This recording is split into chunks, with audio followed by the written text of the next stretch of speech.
we're gonna make some homemade salsa, and it's gonna come together just like that because of this product. This is Pampered Chef's manual food processor. So if you have a big food processor, you probably like it for quite a few things, and you probably aren't crazy about it for quite a few things. First, they're kind of big and cumbersome. But secondly, traditional food processors only have two blades. Blades should always be curved in food processors. Straight blades tend to just bounce around the food. But in our manual food processor, because it's small and we still want it to be mighty, it actually has three blades, and you're going to see that they're curved and they're all offset from each other. So this blade spindle sits on a tiny little peg. There's a full non-skid ring on the bottom.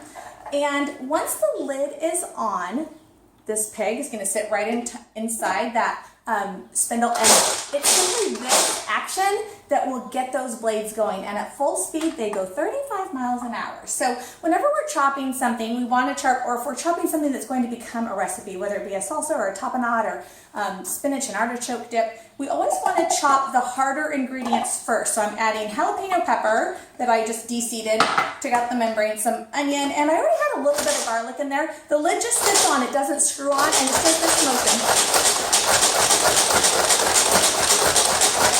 And very quickly, you're going to see what that looks like already. And now we're going to start adding some of the softer ingredients. So I've got some cilantro here, kind of just rough chopped, and I'm going to add that in. We're going to add some more garlic. So our garlic press, we're pretty famous for this. You take your garlic skin on, drop it in, squeeze. The meat of the garlic is expelled or expressed, and then we've got this handy little tool that's going to scrape the meat of the garlic into my skillet or my manual food processor or my bowl, and then it's going to reach in and take out the skin so that we never have to come in contact with our garlic whatsoever. And this little cleaning tool hooks right inside the handle so that it will be one piece.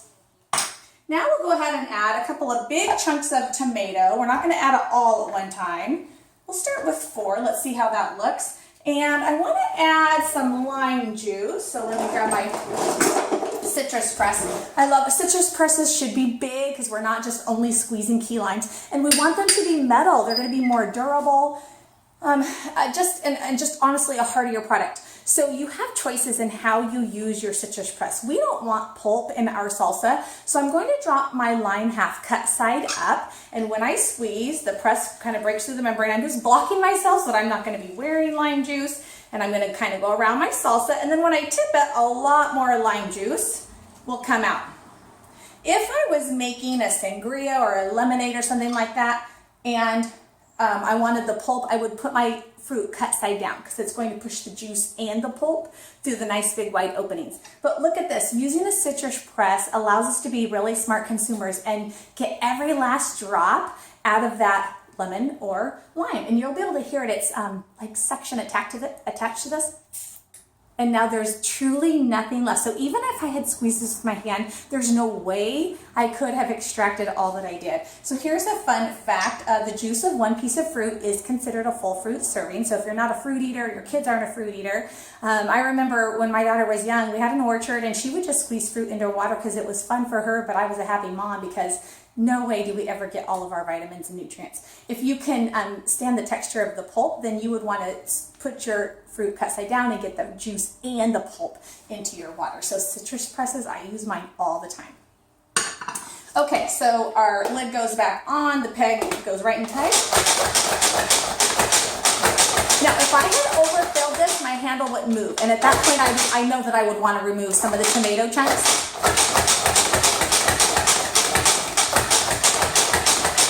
Let's see how it looks. It's really coming along. I just want that to roll off so fast, so much faster than, I don't know, I guess using a knife and a fork. We're going to add some salt, and I'm going to add some of our chipotle rub. So a good sprinkling of this right around. Let's get some good flavor in there. It's going to give it a little bit of a kick. And we can add probably another couple chunks of tomato. Our salsa is almost finished. If you need more lime juice, if you don't want it quite so chunky, just add some more lime juice. These tomatoes are room temperature, and they were pretty firm Roma tomatoes, but sometimes I will do some tomatoes. If my tomatoes are getting a little soft, I'll chill them up to firm them up and then add some room temperature tomatoes so that I get that salsa slushy consistency. These just happen to be all firm at the grocery store. But this looks really good. I am gonna do a little bit more lime juice. We got another half here, so we might as well add it. I just want a little bit more liquid in here. And again, I'm just gonna kind of go around that spindle. Ideally, I don't want food in the top of this blade spindle right here. I have a piece of cilantro in there right now, but you don't want to fill that. Okay, let's put this back together. I'm very right-handed, but you can use either hand. I just can't. And this will lock, the lid, the handle locks. Now this, we don't want to submerge in water, so I'm just going to wash it with just a soapy sponge on the underside. The blades are very, very sharp. So I do suggest that if you're washing dishes, just leave this on the side of your counter. Don't drop it in your sink water. The first time I did, and I caught myself, whew, they are small and they are sharp. So we're going to go ahead and give this a little stir. And look at that. Like really, it's almost totally sodium free. I only added a little bit of salt, and our chipotle rub has no salt. But this allows me to control the ingredients with what's in my food. And you don't have to just do a salsa, a traditional salsa. This is awesome for any sort of a berry salsa. Mango salsa is so popular, and not just with cinnamon chips or anything like that, but on top of your fish and things like that. So the manual food processor, hands down, is one of the Pampered Chef's biggest time-saving products that we carry. Thanks for watching.